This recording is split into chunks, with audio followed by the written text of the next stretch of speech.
Identify करते हैं। स्थित युवा साथी, माताएं, मंच पर बैठे हमारे सामाजिक उत्थान के प्रणेता कहें कालेश्वर जी, पंदाहा पंचायत के मुखिया भाई जलेश्वर जी और अन्य अतिथिगण, सबों का स्वागत, सबों का अभिनंदन। आज एक ऐतिहासिक पल आपके लिए है कि ये एड एट एक्शन जिनका एक ये कैचवर्ड है कि changing the world through education, तो पूरे विश्व में ये इतिहास होता है और इस संस्थान ने इसी को अपना आधार बनाया है कि शिक्षा से ही हम इस दुनिया को बदलेंगे, इस समाज को बदलेंगे, इस जिला को बदलेंगे। भाई नंद जी ने यहाँ काफ़ी ग्राउंड लेवल पर बहुत कड़ी मेहनत की है, जिसका परिणाम आज दिख रहा है कि आप सभी युवा प्रशिक्षित होकर अपने प्रमाण पत्र के लिए यहाँ जुटे हैं।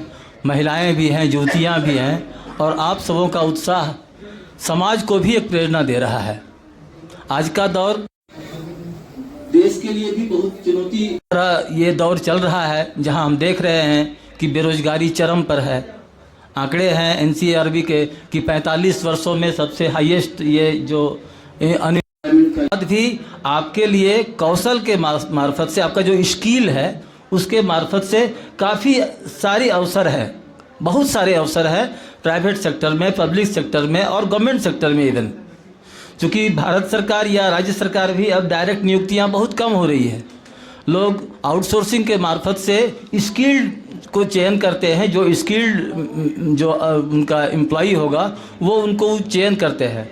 और अब वो दौर चला गया कि अब बाबू ऑफिस में बैठ करके 8 घंटा ये कुर्सी तोड़िए और वेतन ले लीजिए।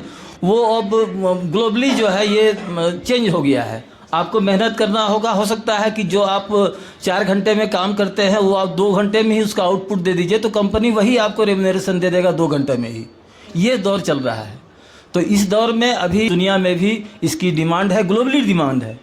इसलिए आप अपने भविष्य के प्रति एकदम आशान्वित रहिए, ऊर्जावान रहिए और जिस भी काम को कीजिए पूरी शिद्दत से कीजिए। नीलेश जी ने एक उदाहरण दिया कि मैं गोड्डा कॉलेज में बीएससी का छात्र हूँ और ये पारिवारिक कारणों से अभी नौकरी इनको करना पड़ रहा है। अभी इनका एज था कि ये कुछ कैरियर अपना बना सकते थे, बावजूद इसके अगर ये अपना कैरियर बनाने के साथ साथ अगर कुछ अर्न भी कर रहे हैं तो ये समाज के लिए भी प्रेरणा की बात है। बहुत अच्छी सोच है। ऐसे युवाओं को मेरा सलाम है। आज इस कार्यक्रम को आप लोग बढ़िया से सेलिब्रेट कीजिए और आने वाले दिनों में हम नंद जी से भी गुजारिश करेंगे कि हम लोग का जहाँ जहाँ मदद होगा आपके एम्प्लॉयमेंट के लिए, खासकर प्लेसमेंट के लिए हम लोग देने के लिए तैयार हैं। बहुत बहुत धन्यवाद।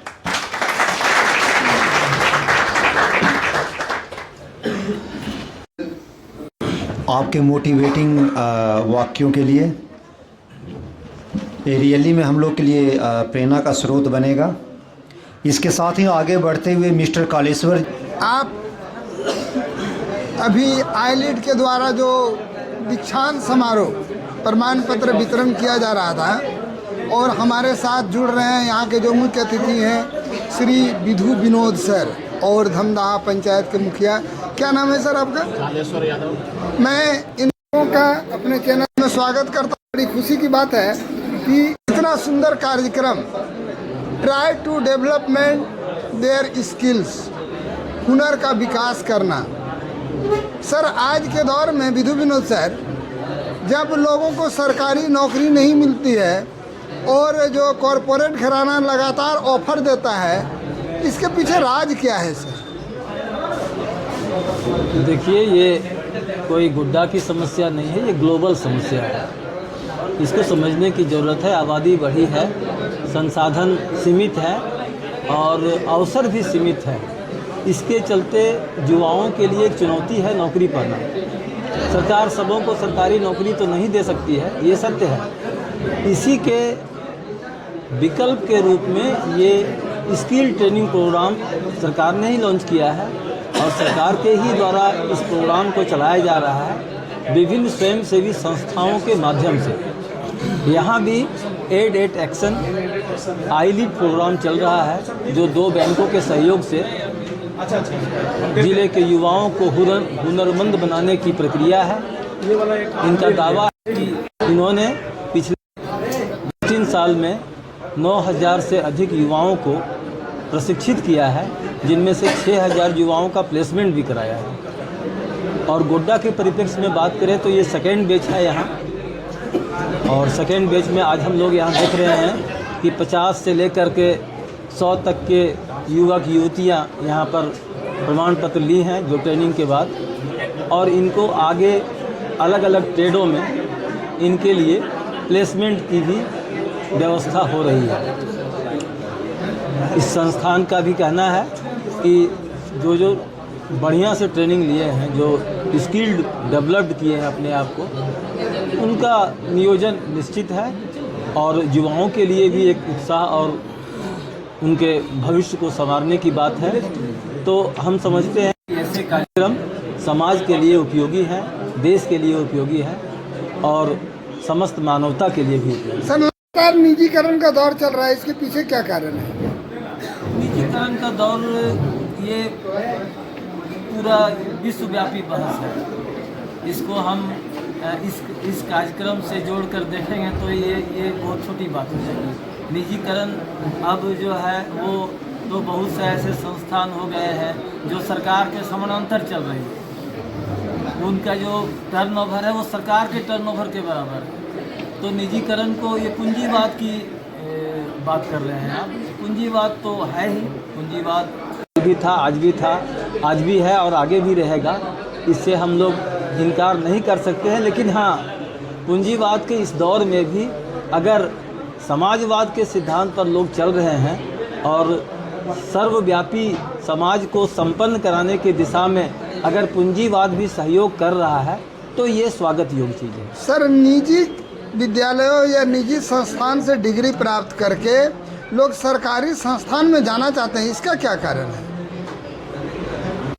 संस्थान निजी जो आप कह रहे हैं, संस्थान तो निजी है, लेकिन उसका जो प्रमाण पत्र है वो सरकार ही देता है।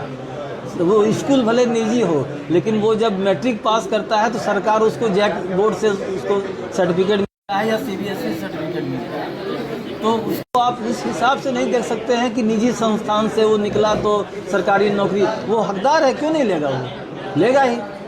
मेरा अंतिम सवाल है कि निजी संस्थान में जब लोग काम करने जाते हैं वो उत्साही नजर आते हैं, लेकिन सरकारी संस्थान में जाने के बाद उनका उत्साह कम होने लगता है, इसका क्या कारण है? नहीं, ये ट्रेंड अब ख़त्म हो गया है।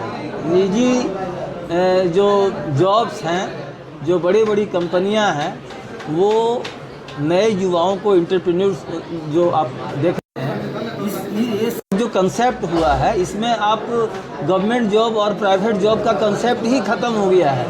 लोग जो नए युग के युवा हैं वो गवर्नमेंट जॉब के लिए नहीं भाग रहे हैं। उनका पैकेज है सालाना 1 करोड़ 1.5 करोड़ का पैकेज लेते हैं। गवर्नमेंट में कोई ऐसा नौकरी नहीं है जिसमें 1 करोड़ का पैकेज मिले उनको। तो इसलिए ये कहना कि युवा सरकारी जॉब के लिए हैं, ये मेरे समझ से ये उचित नहीं है। चलिए, आपको बहुत बहुत धन्यवाद। और सर, आप आज के कार्यक्रम पर ये कैसा लगा, ये संस्थान कैसे काम कर रही है, क्या बोलना चाहेंगे? देखिए, आज जो सब एकजुट होकर के आज के कार्यक्रम के बारे में जो सुने हैं, ये यादगार चीज़ है और इससे युवा जुड़ेंगे और अपने भविष्य को उज्ज्वल के भविष्य के रूप में देखेंगे। चलिए, बहुत बहुत आप लोगों को धन्यवाद। आप लोगों ने कीमती समय दिया है, बहुत बहुत धन्यवाद, प्रणाम।